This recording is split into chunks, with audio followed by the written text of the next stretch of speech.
I'm Heather McDermott for Area TV, and we're here with a couple of the guys from MPC who are demoing at our booth. We have Chris Vince, who is a stereo supervisor. We also have Matthew Unwin, who is a visual effects supervisor.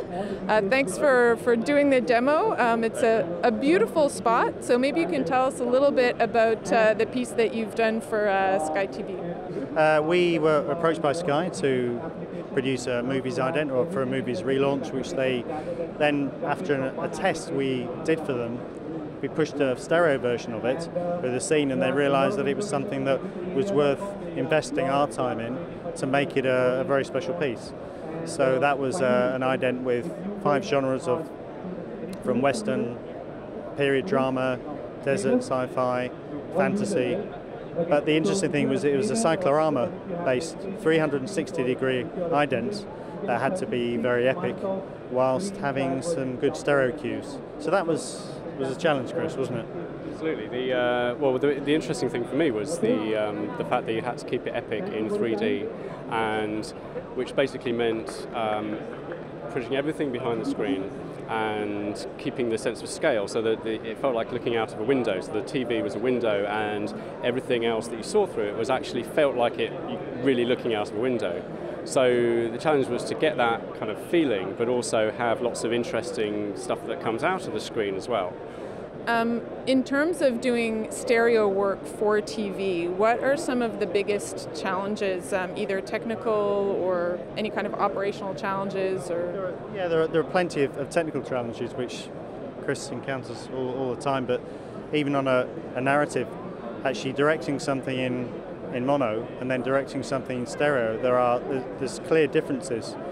So we're finding that people aren't always doing both, and they're not always choosing to edit in stereo. They'll edit a mono piece, and instead of making the decisions on actually what works really nicely and maybe choosing the best shots, they're coming around to that idea. I mean, which is doing a good 3D spot really involves making creative choices that work well for 3D, and often those are in direct contrast to the choices that you'd make for a regular monoscopic job. So in some ways it's always a compromise, and I think whilst we still have most of the work being produced for a primary deliverable of a mono version, which is certainly the case in TV commercials, then the 3D part of it is always going to be the second player. The job we're doing at the moment, which is actually for Sky 3D channel, is entirely 3D. So it's actually been great currently to be able to sort of do something that only really works in 3D. And actually, if you looked at a mono version, it's nothing much. But but most of the time, it's balancing. Things like lens choices, composition of the scene, speed of the edit are all different, and they often work against each other. But I think as stereo becomes more and more accepted, and I think there's going to be quite a big push. All of the electronics manufacturers, the TV manufacturers are really pushing it.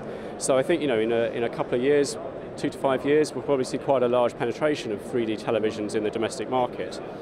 Quite whether the content creation catches up with that, because obviously you can just give a 3D telly to anyone, but actually without the infrastructure, so without the channels and the production, then it doesn't really mean anything. So potentially the content creation is going to be slower to catch up.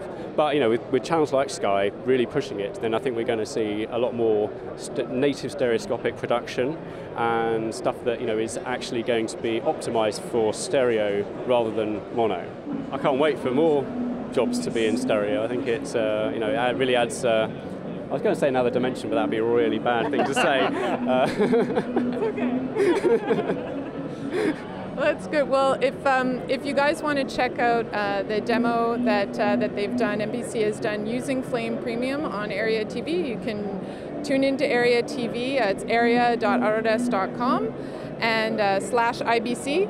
And thanks very much for watching IBC 2011 on Area TV.